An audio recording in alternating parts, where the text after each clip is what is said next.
Hello everybody, I'm Stephen Hahn, and for today's episode of Hockey in the Park, I have a very, very special guest. I'm not going to tell you who it is just yet, but I'll give you some clues, so grab a pen and paper. Clue number 1 is he was a great high school hockey player at St. Louis Park. Clue number 2 is he was a great college hockey player at St. Cloud State University. And clue number 3 is he's by far the best anchorman in all the Twin Cities. So follow me, and let's go shoot another episode of Hockey in the Park.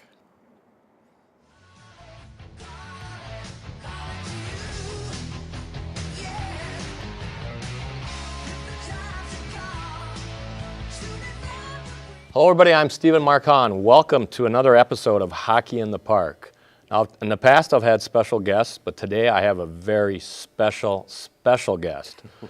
I have with me today one of the best hockey players to ever play at St. Louis Park High School, one of the best hockey players to ever play at St. Cloud State, and of course one of the best anchormen in the Twin Cities. My guest today is Mr. Jeff Passolt. Hey, Steve. Jeff, thank you Good to see you. so much for coming on. I appreciate it. Yeah, I owe you a couple of bucks for the way I read. Yeah. I don't know about one of the best in high school. I finally got my game together maybe by college, but Did you? Okay. Park's produced a lot of great players. Let's before we get into that, let's start first with first of all, my show's been a blast. I got it going. I did Chuck Fannenstein last week. I did some of the kids. I did some of the JV kids. I did some of the. I even did the girls' Parkettes. Yeah, they're back. They're back at it. Yeah. I did the girls' team. Fanny, Tim Donahue. I'm going to do Scotty Olsen. So it's been a, it's kind of a one-man show for me. Yeah. I'm editing, writing, producing, but it's been a blast. A lot of work. Labor of love. Labor of love. You know, my thought was, I love St. Louis Park. Bought the house I grew up in there. Love hockey. So why not combine the two and do a show that of two things I love. So before we get into that, let's talk a little bit first.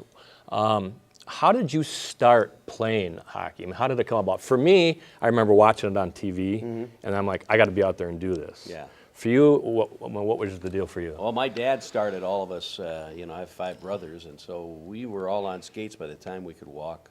We had a rink in our backyard. Oh, you did have a rink in your backyard? 6810 West 26th Street. My dad. Is that over by Cedar Manor? It was no. Originally, we lived over by Peter Hobart.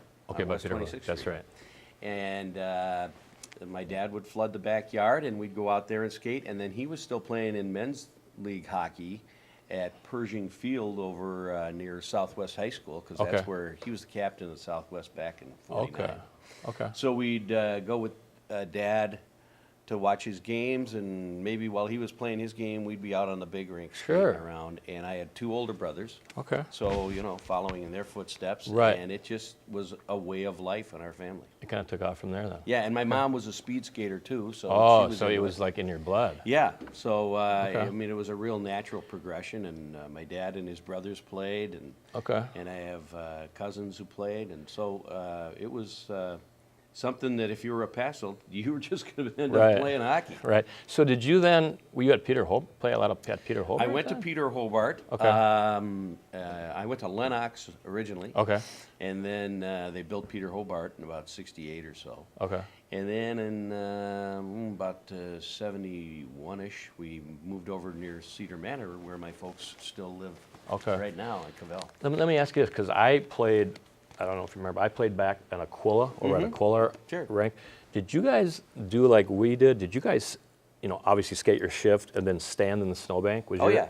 Okay, all the same time. thing. Sure, stand on the side of the boards in the snowbank. And, and that was, I tell people now that we had to play all these games outside.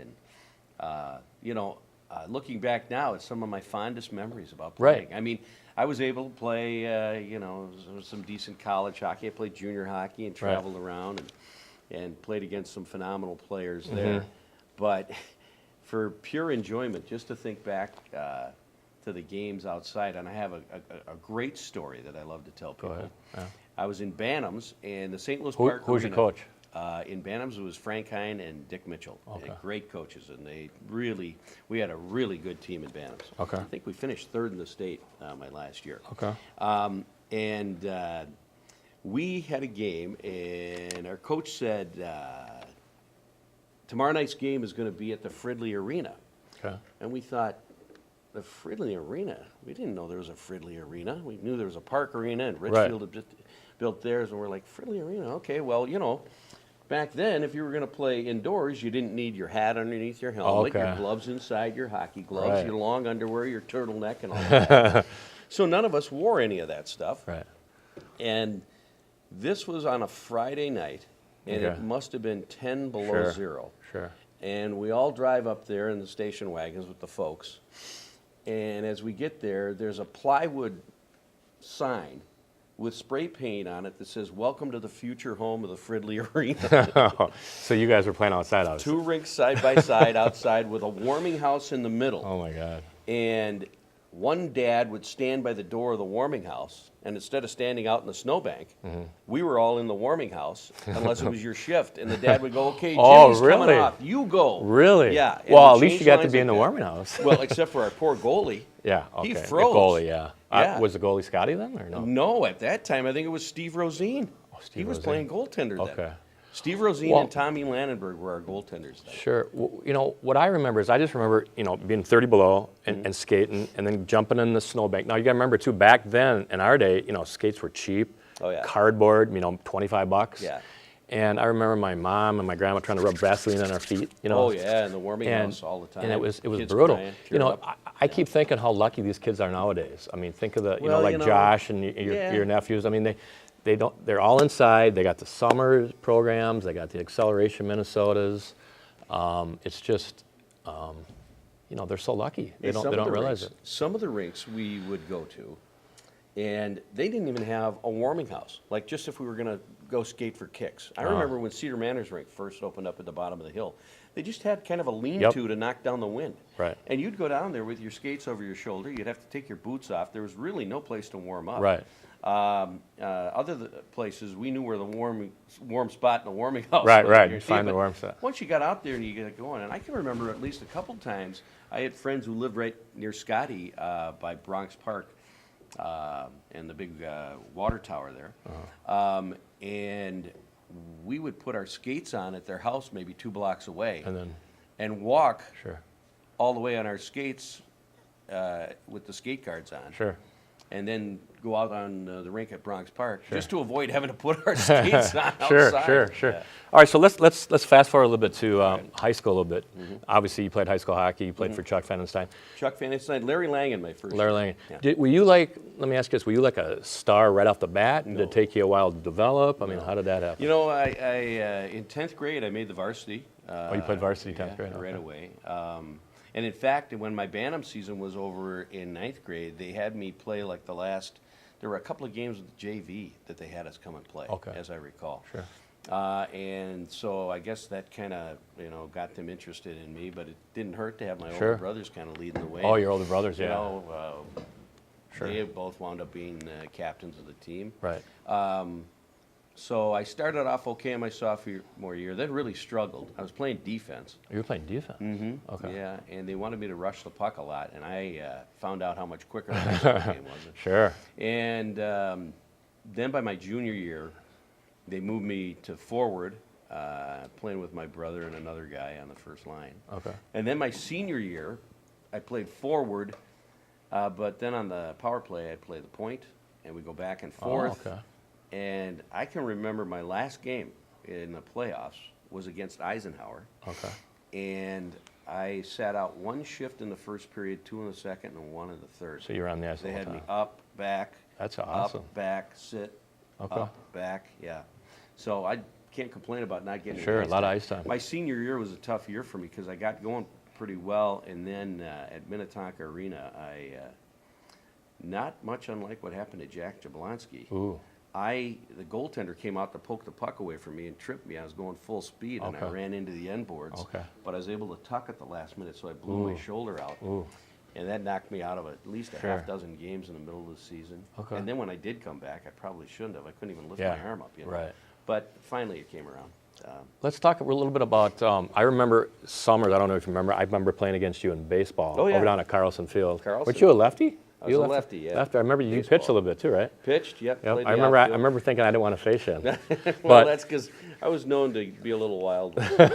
We had a good baseball team. What team are you on again? We were on CBM. CBM, okay. The old Coast to Coast. But did you, let me ask you this. Went to the state tournament. Did you? Okay. Did you skate though in the summers back then? A little bit. A little bit. Yeah, not as much as now, but I remember we were over at the Ice Center. We played at some sort of Golden Valley Ice Golden Center? Valley Ice Center, the Okay. old thing that's no longer there. Right. And we played in some sort of league for teens. Because I think of the kids now, what they do in the summers. Oh yeah, it's well, just that's why the skill level is so much higher. I've interviewed the park kids, and they're 3 or 4 days a week, 5 hours a day. I'm like, that's a full-time job. Yeah, it really is. And, a little bit of that worries me because we were lucky enough to play other sports. Yep. And I think mentally you kind of need a break. Right, I do too. I agree. I would get to the end of the hockey season, which you didn't want it to come, but then when Right. it came, you kind of got nice. You got anxious about playing Yep. baseball or Yep. maybe you were going to play some golf or whatever you might do in the summer. I really think you're 100% right about that, because I think maybe that's why, I'm still playing now, because I didn't, we weren't just so inundated with it that it killed us. I can flat out tell you that I played juniors with some guys from Edina, and by the time they got to juniors, they were fried. They were fried. Because they did play all the time, and they were great players. And I think to myself, how can they hang it up? Right. But they just had enough. And so maybe you need some variety. Maybe this is a lesson from Jeff Passolt for all you kids out there that are going at it too hard. Take a break. Yeah, play some baseball. Frustrated, it doesn't hurt to just step away for a little bit. I'm not saying a whole bunch, but a little bit. And you might find that you run into a whole bunch of other people. Sure. I still know guys that I played baseball with that I didn't play hockey with, and made good friendships. And like I said, we ended up having a pretty good team too. Right. So let's fast forward now to after high school. Did you play juniors after high school? I played junior hockey. Yeah. Okay. I originally had talked at River Falls. Talked to me, and I went up and I visited North Dakota because my brother Dan was playing there. Oh, okay. North, the big one. Mm-hmm. Okay. Yeah, and they weren't going to. They weren't going to do nothing. So then the River Falls coach really showed a bunch of interest in me. I went over there and I visited, and I thought, I might come there. And then I went to a tryout for the Junior Stars out at Bloomington Ice Garden, and I got a phone call from the coach, and he told me they wanted me on the team. So I played juniors and started off okay. And for the people out there in Hockeyville land, when you say junior, what does that? I mean, I know what that means. You know what that means. But what does juniors mean? Where you just play and that's guys have fun? that have graduated high school. No, it's a serious deal. They're hoping to get a scholarship. Oh, they are. Somewhere. Okay. Yeah, you bet. So that was a real challenge for me. I all of a sudden heard terms that I'd never heard in high school from coaches. Right. And so. Boy, I had to learn some stuff in a hurry. Right. And then after that, after that pretty decent start, then I really kind of struggled. Then I stuck around. Most guys would have hung it up. Okay. And I thought, I'm not going to quit. I got to see this through. Okay. And I finished the season. I came back the next year, and I had a really good start, and then went downhill again. Just wasn't, ended up being the penalty killer and the third line guy from being on the power play. Okay. But then I stuck it out. Stayed with it, and by the time the end of the season came around, we won the championship, and I was the leading scorer in the playoffs. There you go. And so I kind of proved something to myself, but I also proved something to my coaches. That's a testament to stick-to-it for those young kids out there. And then after that, just kind of wound up at St. Cloud State. Right. We ended up with a good team up there. Now, let me ask you this. I've heard that you're still in the top, 10 in points? Oh, something like that. Yeah. And you got to remember, back then we only played 30 games. Sure. They're playing, I don't know, 50 now. But. So being in the top 10 is really really an endeavor. I mean, it's nice. I take it for what it is. We certainly weren't the program that they are now. Right. But I love following them, and had some great rivalries with a lot of teams, including my brother's team down at Mankato. Sure. That was always interesting, skating against your own brother. Let me ask you this real quick. Did you ever get any chance at all to get NHL, playing NHL, or scouted by the NHL? No shot, no tryout, no walk-ons? One of my line mates played up and down for a number of years, and now he's coaching in the minors down in Chicago. He's been a coach and general manager for a lot of minor league teams. And, so he followed that path. But by the time I was done with college, you were just ready. I knew that I maybe could have gone and latched on with a minor league team. Sure. But I also had these aspirations of where I am today. Sure. And actually, I got an internship at a TV station in the Twin Cities, and I thought, well, geez, here's a pretty good chance to get my foot in the door. Might as well. Yeah, and so it was time to hang it up. I was talking to Scotty Olsen the other day, and he said they really looked at Canadians back then anyway. Oh, yeah. Is that true? Yeah. Yeah, more so than anything, yeah. Okay.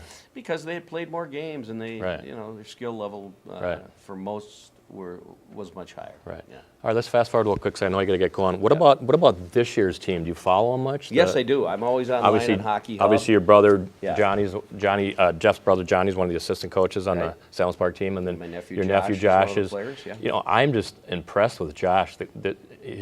Jeff's nephew is in 9th grade. Yeah, well, he's a good little athlete. He's a good student to boot. And he's a good student, and he's a good kid, and he's scoring points like crazy. Well, you know, I guess it's in his blood. It's in his blood. That's what we like to think.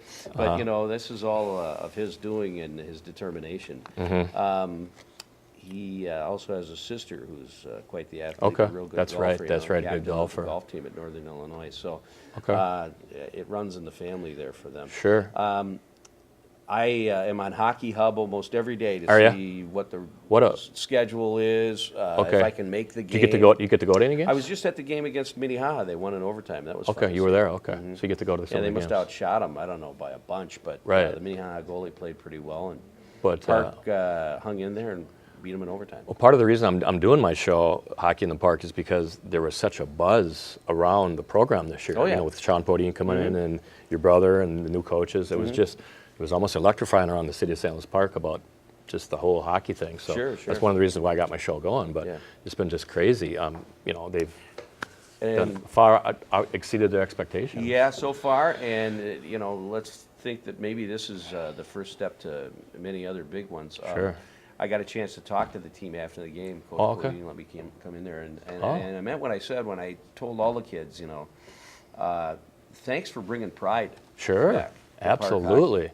And it's really neat to see. For us as St. Louis Park guys, you know, it was frustrating for me, and I'm sure for you and your brother Johnny, to, you know, Edina's always good, and Benilde's always good, Minnetonka's always good, and Blake's always good, and Breck's always good, and then there's little St. Louis Park, you know, and everybody's going everywhere. So. Well, you know, there are a lot of reasons for that. Right. Like I said, we finished 3rd in the state when we were at Bantams, but by the time most of us got to be seniors in high school, a lot of the guys had quit playing. Some of them left school. And And so there's a lot of other variables, especially when you don't have a real big talent pool. Right. And then, you know, class size is diminished and everything. But there's no reason that with all of the talented young guys on this Park team, they can't do some big things in the years ahead. Okay, so we'll wrap it up here. What's the best advice any kids watching, or even older guys like me that still play? First, do you still play at all much? Once a year, Christmas Eve game. Once a year you play Christmas Eve. Yeah. But you made a good play in the alumni game. I did show up, and my blades were so rusty, I think I played for about 10 minutes. Okay, is that what it is? Jeff made a great play in the alumni game. I was playing against him, and I tried to flip the puck over him, and he batted it down, and he passed it off to Eric Rasmussen, and he scored. So. Yeah, well, you know, I made sure I was out there when Ras was out there. But that was another smart play. But you basically just play about once a year now. Once a year now, but I would say a couple of things, you know. Yeah, advice to me, the guys that still play, or are there any of the kids? Well, I would say if I was talking to you, don't get hurt. Don't get hurt, obviously. Just have fun. Have fun. Don't take it too serious. But for the kids, I think it's really important to continue to work on your skills in the dry land stuff. Sure. The skating comes as you hit the ice, but boy, you can't beat being able to shoot and pass the puck. And I mean pass accurately. And that comes by doing dry land, stick handling, and that sort of stuff. Sure. And the other thing is, don't try to do everything by yourself out there on the ice. It's why you have other players, other teammates out there. Give a pass, take a pass, you know, or else shoot the thing and get in there and get the rebound. Sure. Yeah. So. Jeff, thank you so much for being my guest today. My pleasure. One of the best players to ever put on an Oriole jersey. One of the best players to ever play at St. Cloud. Appreciate having you, and we'll see you around. And I love watching your show. Keep watching it, and we'll see you around. All right, thanks. Thanks, everybody, for watching Hockey in the Park. Until next time, keep your head up, keep your stick on the ice, do not hit anybody from behind, and please enjoy the game of hockey. I'm Stephen Marcon. We'll see you soon. Wow.